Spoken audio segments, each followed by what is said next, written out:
Hello বন্ধুরা, আশা করি সবাই ভালো আছেন। আজকের যে বিষয়টি নিয়ে আমি কথা বলবো সেটা খুবই গুরুত্বপূর্ণ আপনাদের জন্য। যে বিষয় নিয়ে আজকে কথা বলবো সেটা হচ্ছে ইন স্ক্রিন, কীভাবে আপনারা ইন স্ক্রিন ব্যবহার করবেন।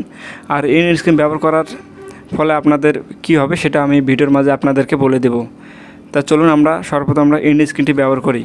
তো ইন স্ক্রিন ব্যবহার করার জন্য আমাদেরকে ইউটিউবে যেতে হবে। ইউটিউবে যাওয়ার পর আমরা যখন টাইটেল, ডিসক্রিপশন, থাম্বনেল দিয়ে যখন আমরা ভিডিওটি নেক্সটে ক্লিক করব, তখন আমাদের এই ধরনের একটি ইন্টারফেস চলে আসবে। তো এখন আমাদের কী করতে হবে, এখানে মাঝখানে দেখেন যে ইন স্ক্রিন, এই ইন স্ক্রিনটি আমাদের এখানে অ্যাড করতে হবে। তো অ্যাড করার জন্য আমাদেরকে অ্যাডে ক্লিক করে দিতে হবে। তো অ্যাডে ক্লিক করলাম। ক্লিক করার পর আমাদের এখানে অনেক ধরনের ইন স্ক্রিন চলে আসছে। এই ইন স্ক্রিনে আমাদেরকে যে কোনো আমরা একটি ইন স্ক্রিন নিতে পারবো। তা আমাদেরকে এখন যে কোনো একটি ইন স্ক্রিন নেই। এখানে ইন স্ক্রিনে মাউস পয়েন্ট আনার সাথে সাথে দেখবেন যে এখানে একটি প্লাস আইকন চলে আসছে। প্লাস আইকনে ক্লিক করে দেবেন।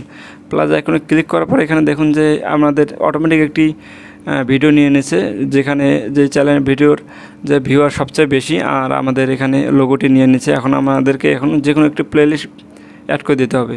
তো প্লেলিস্টে অ্যাড করে দিলাম। তারপর এখানে উপরে দেখবেন যে সেভ, এখানে সেভে আপনারা ক্লিক করে দেবেন। এভাবে আপনারা ইন স্ক্রিনটি ব্যবহার করবেন। এছাড়াও যদি আপনারা ইন স্ক্রিন ছাড়া যখন ভিডিও আপলোড করবেন, এরপরে আপনারা কীভাবে ইন স্ক্রিন ব্যবহার করবেন, এজন্য আমাদেরকে সর্বপ্রথম এখান থেকে আমাদের চ্যানেলে আসার পর এখানে ম্যানেজ ভিডিও আছে, ম্যানেজ ভিডিও ক্লিক করে দেব।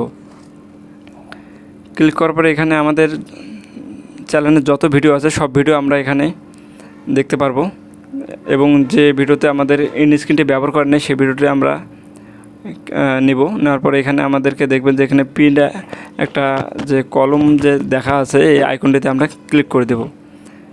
ক্লিক করার পরে একটু নিচে আসব। নিচে আসার পরে একটু দেখবেন যে এখানে ইন স্ক্রিন, এই ইন স্ক্রিনতে আমাদেরকে যেতে হবে।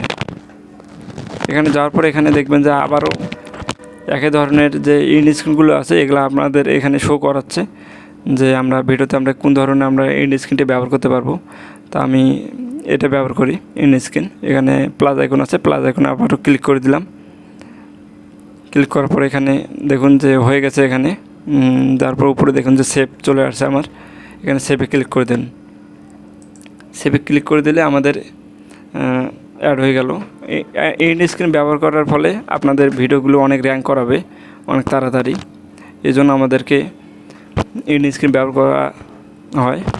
এছাড়াও আপনাদের যদি ভিডিও কেউ দেখার পর যে পরবর্তী ভিডিও যায়, তা এখানে আপনাদের ইন স্ক্রিনে চলে আসবে, শো করাবে। তখন আপনার এখান থেকে ওই ভিডিওটি দেখতে পারবে। তা বন্ধুরা, এভাবে আপনারা ভিডিও ইন স্ক্রিনটি আপনারা ব্যবহার করতে পারেন। যদি ভিডিওটি ভালো লেগে থাকে অবশ্যই ভিডিওতে একটি লাইক করে কমেন্ট করে আর আপনাদের মতামত জানাবেন, এবং চ্যানেলটি সাবস্ক্রাইব করতে ভুলবেন না।